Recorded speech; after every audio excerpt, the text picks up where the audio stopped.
Shalom! Welcome to a new video, and in this video we're going to give you our 6-month full-time RV living update. If you're interested, stay tuned.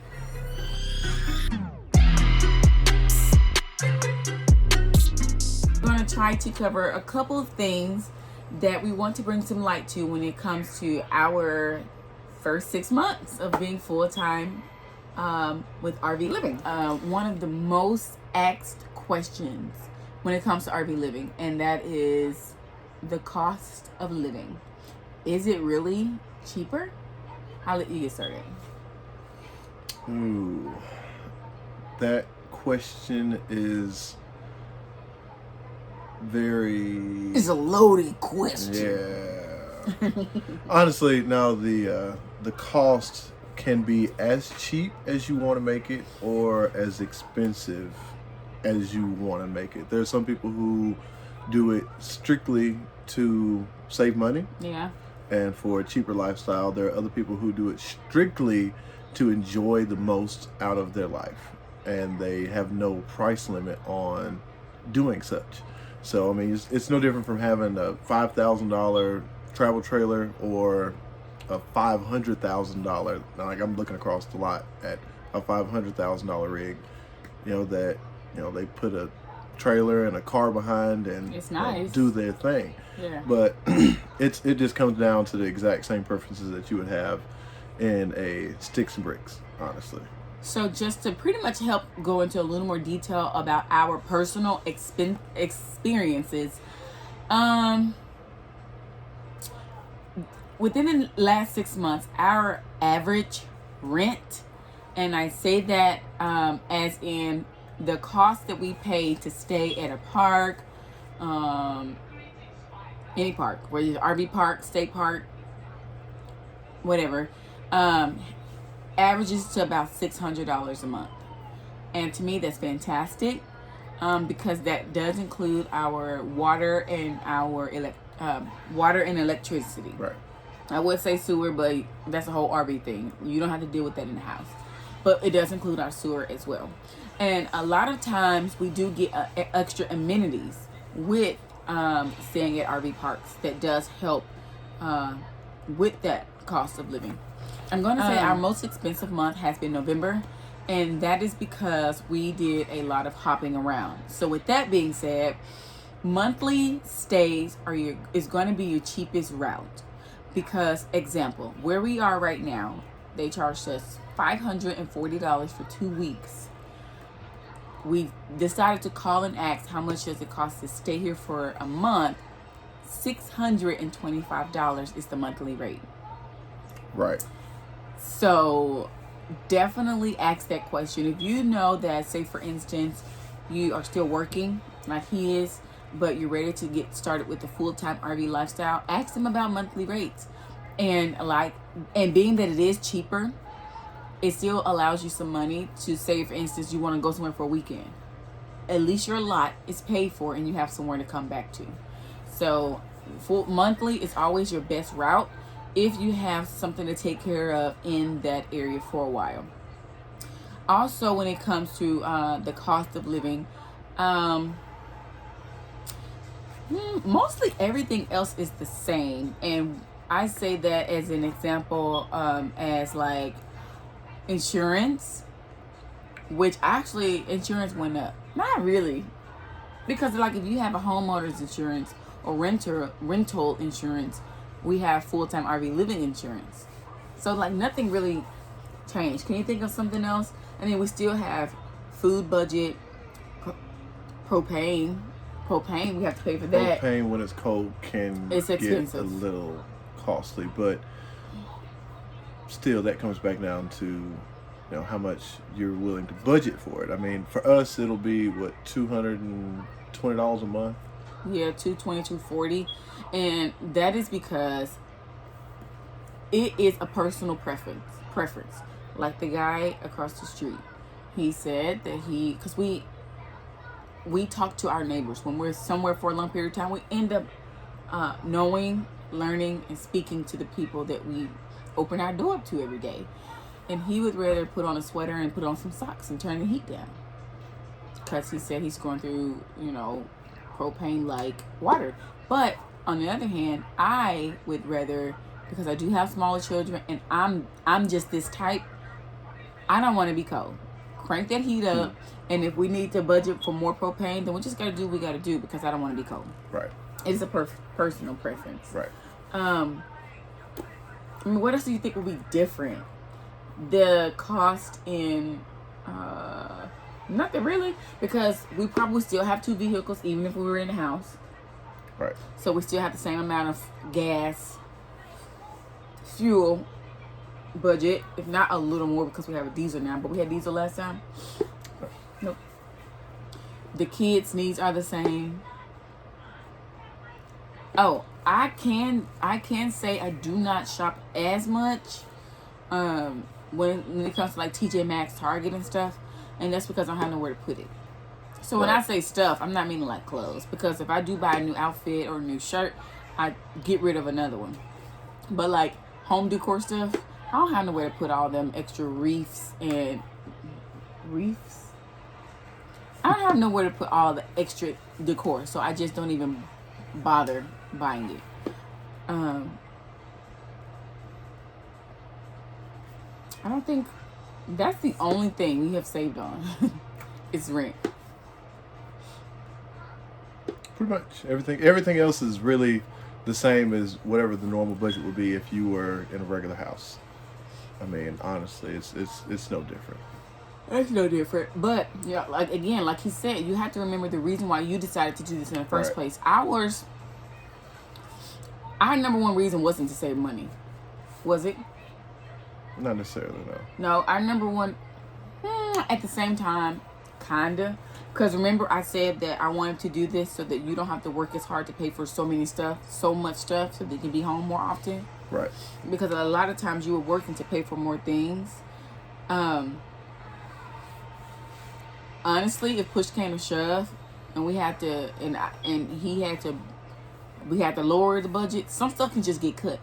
But being that he still makes quite about the same amount that he was at first, we haven't cut much. But that little bit of paying for rent, to be honest with you, $1,000 or more, actually $1,200 a month versus average $600, that is a savings just with that one category, right? Because electricity and water is included with RV living. So the cost of living is what you make it, but it all depends on your reason that you decide to full-time RV live. Right. We just wanted to be together and close. Okay, so the next category we're gonna go over is going to be, and I'm looking at my notebook here, issues. What a topic. In the last 6 months, we've had quite some issues, and we are still blessed and thankful that a lot of you guys on this journey that has been watching our journey has definitely helped us along the way. But first thing, I'm gonna let you start with some of the truck issues we've had, Zay. Where do you start? Right. Well, we bought a 2010 Dodge pickup truck. It had quite a few miles on it, but that's not a real big issue because I prefer something with a little higher miles and a cheaper truck versus a newer truck that still can break down. That still breaks down, you know. So honestly, that was my personal preference. Can I butt in real quick though? Sure. It does matter if you are the type of person that can fix your own vehicle. Right. Zay can fix his own vehicle. For the most part, he had fixed everything except when the transmission went out. But everything else, Zay has been able to fix. I'll praise to the Most High for that skill. But if you're the kind of person that don't, and you need warranties, you might want to go with a newer truck. Right. Because you're going to need the warranty. If you don't know how to work, it's all a personal preference thing. And disclaimer, you're going to hear the kids. They're right there watching the movie. But it's better than them yelling. Facts. Continue. Okay, so all in all, since we've had the truck in 6 months, well, not necessarily just the truck, but the truck and the RV since we've been full-time, we've done head gasket on the truck. Thing would have been, we took a trip to Missouri out to the caves, Merrimack Caves, and the fan clutch went out. So The RV, one of the axle bearings went out. And so it is almost 6 o'clock. And I think after going back and forth to the parts store 3 or 4 times today, finally got the right one. Put one of those on as well. Let's see. Let's talk about the biggest one. That is a whole YouTube video. What happened? Can you tell me what happened? The transmission's probably burnt up. Which means the truck is screwed, right? And that was the whole transmission. Yeah, transmission was dead. Blown up. Burnt up. Smoked. Toast. Gone. But that's a whole testimony. All praise to the Most High. A lot of you guys came together and we got it fixed within a week, and we back on the road. All praises.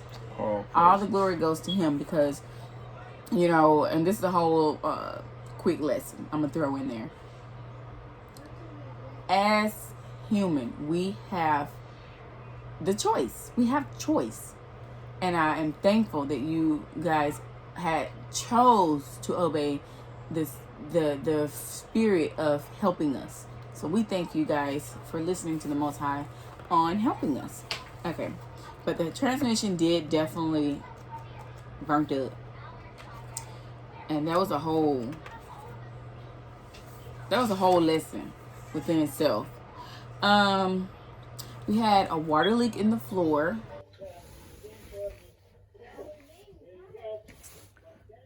All right, we'll keep pulling it up and see what else we find. In the RV, which the floor is still not put back together. I'm working on that. He's working on it, but the floor, we had a whole water leak from the refrigerator. Something broke. It was as simple as a $2 drainage hose from your refrigerator to the outside of the RV, and the hose apparently had cracked, and it was dripping water from the refrigerator into the floor. Now, mind you, we didn't even notice because we have the linoleum that came with the RV, but we put another floor on top, and we didn't notice that there was standing water under the floor that we put on top, and it was between the linoleum because it has nowhere to go once it gets on top of the linoleum, and it was just sitting there molding. No telling how long that was happening, but we started seeing buckling over there by the garbage can in the refrigerator, and then he pulled up one piece, he pulled up another piece, and it was just a whole flood so that happens. So with that being said, maintenance, check your refrigerator tubes, check things. If you see something looking a little, check it. Those are signs that there's an underlying problem, no matter what it is. We had an issue with this all me. When you're closing up your RV, check everything. Not once, not twice, but 3 times. I have busted. Guys, you don't even want to see all the things I have broken from not checking things before I closed or opened slides. I have busted cabinet doors, drawers, the drawer seams, the bottom of, I'm looking at it as I'm telling you, the bottom of lots of trim. I busted trims, all the trim. The door frame is messed up because I didn't close the door when I was closing the slide, so it shifted the whole door frame. The kids' room, what is it called? Cabinet area. Closet door. Their closet door. When I was opening it, I didn't check after after moving it. The door opened. I thought, because I didn't check, please check. I thought that nothing moved. I started opening and it just cracked that door right on off those hinges. I have messed up tons of things on the side of our bed because I didn't check, because that slide comes in. I've broken some of his stuff that's on his side of the bed. Hey, moral of the story, check any and everything that's by a slide. Every time. Every time. I don't care how long you've been RVing, that part should never go undone. Always check. What was the issue that you had with the slide that one time we couldn't get it to close? It was like, was it a motor or something? We had one wire that had come loose on the front where the power bank is for the hydraulic controls that I had to rewire. So that was something else that was unforeseen. Another thing was the awning was messed up.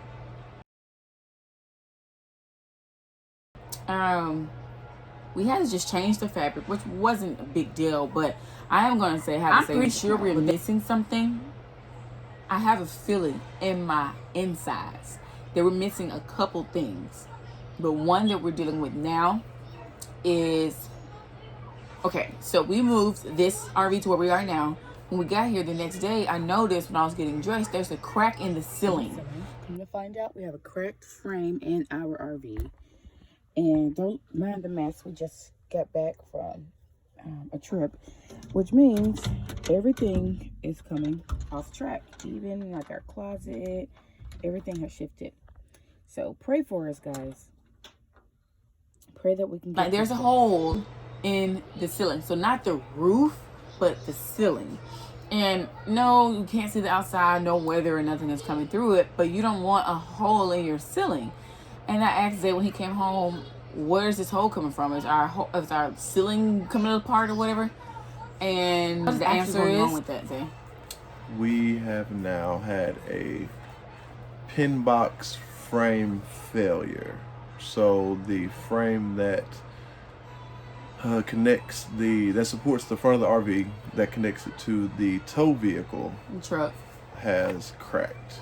And in doing so, when it bounces going down the road with the crack, it shoves the floor into the ceiling every time you hit a bump. So that's something that it's a common thing. It's not like it's something that never happens.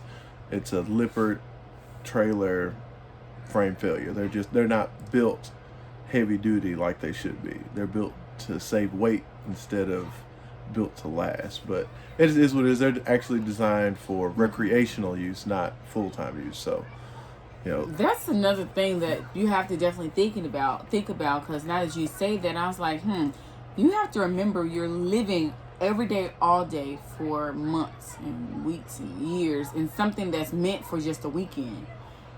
So you probably will have way more problems with an RV than you would if you were just using it for the weekend. So what are we going to do about that? I don't know. Say a prayer. Say a prayer.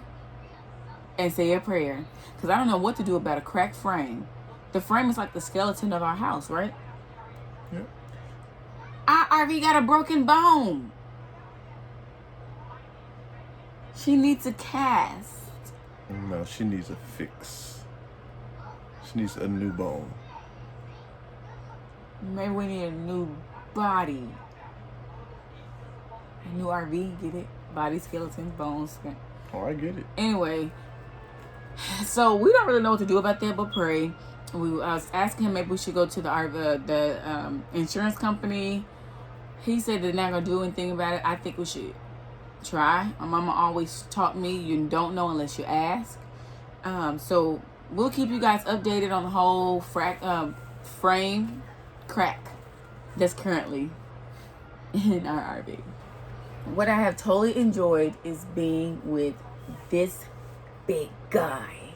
He has been able to spend more time with us, and that was like much needed for my mental stability, for my mental health, for just physically. The kids needed to see him more often. We had to remember that I know society teaches us that, you know, the man just needs to work, but we also need him in the home. So we wanted to change and make dads being home again normal. Dads in the house normal. Let's normalize fathers being actually hands-on. This is it's going to be 2021. There's a number of things that men can do to make money inside of the house, especially with the way things are going with COVID. They don't want to touch us no way. They don't want to touch people. Don't want to touch people.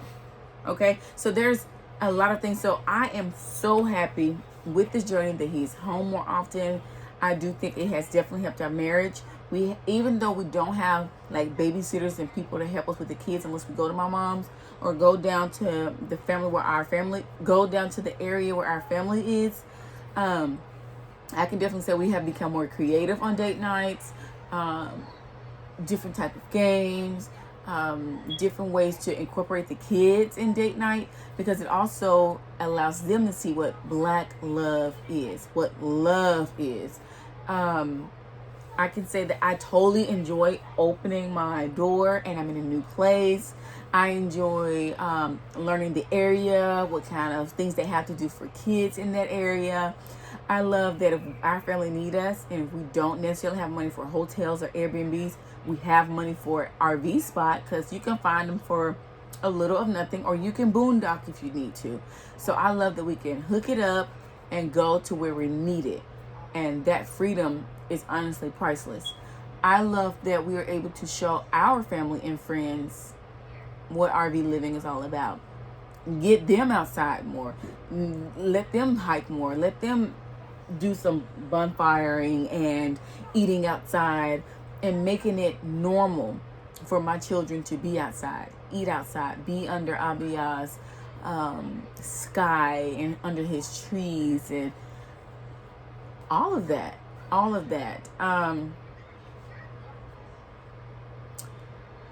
Yeah, I am not the type, I have not been able to say that there is one place on this earth that I would like to call home. I just have not found that place, and RVing has allowed me to be able to be mobile the way I feel like my spirit is, move around, but still have my home with me, which is where my babies are. I mean, you and my kids. So that's what I have loved. And what have you liked about full-time RV living so far? I mean, you said it all, but Do you have anything different possibly? The feeling of, I won't necessarily say freedom, but a feeling of a freer way of living, to where, if it comes down to it, and say I find something that I really want to do or try in Texas, I can just literally say, all right, well, let's go to Texas and take the house with us.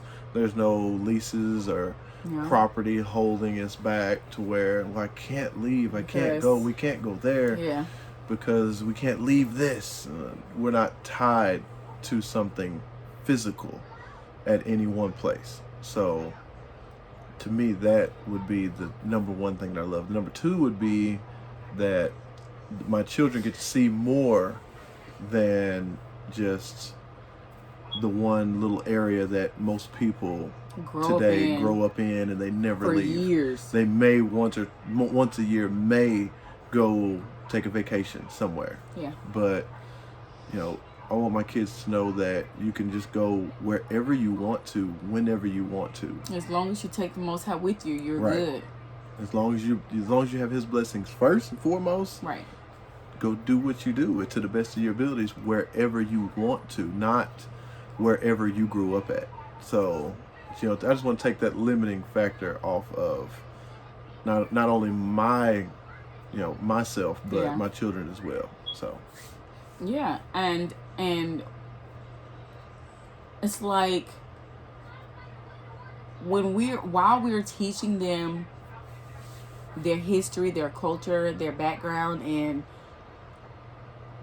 who they are and whose they are, this lifestyle goes perfectly with it, because you can absolutely have anything and everything as long as you do what Abiyah asked you to do, and as long as you can follow his guidance, you're A-okay. And at the same time, when you are like, we don't have property that ties us down or anything like that, a lot of people don't see that as a good thing. But we see having less as awesome. It's such less of headache. RV life has enough headaches with stuff that breaks down and trying to find mobile work or where you're going to go next. I mean, the world is so unpredictable, but what is his continued protection and love and care and mercy and grace on us when we follow his instruction manual, which is the Bible. So having less is actually more. I mean, that's the simplest way I can say it. Now, with that being said, what I don't like sometimes that my children do mention is that they find friends, and it does break my heart a little bit, not really, but a little bit. They find friends that they enjoy, and then it's time to move. As soon as they really get into these other children, and they start making friendships and all that, and then it's time to move. But you know what? The other children, it's the same way. They move. They're RV kids too, but they wish that they had long life friends. But I don't think that has to be the case. With the RV, we can always go back. You know what I mean? You know, one of Jeremiah's things is, oh, we gotta leave my friend. He gets attached, honey. You hear me? He gets attached real quick. And he loves hard. And he doesn't like when he make a friend with it's time to leave. But I try to remind him we can always go back. That's the awesome part. Another thing I don't care for with RV living, we haven't ran into any weather that it's cold and it's not as warm as a house would be, but we crank our propane up and we just have to spend more money on propane. But that's one thing. But it's actually pretty warm in here, don't you think? I'm cool. I'm a hot body, so I'll be all right. But she be turning it up on 75 degrees in here, and that's why the propane be disappearing so fast. But that's okay. Fill it back up. I'll buy more propane for you. Aww. Look at you guys. So, okay, so what I don't like. I don't care for the whole tank thing. The fact that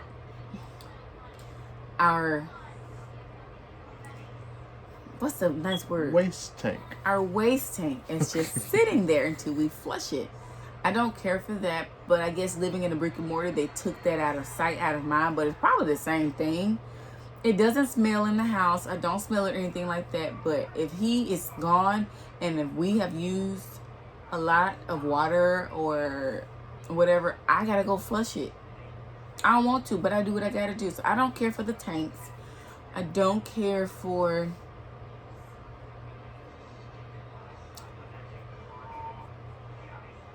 I don't think there's really, because I'm not going to say I don't care for all the issues, because there's issues when you have a house too.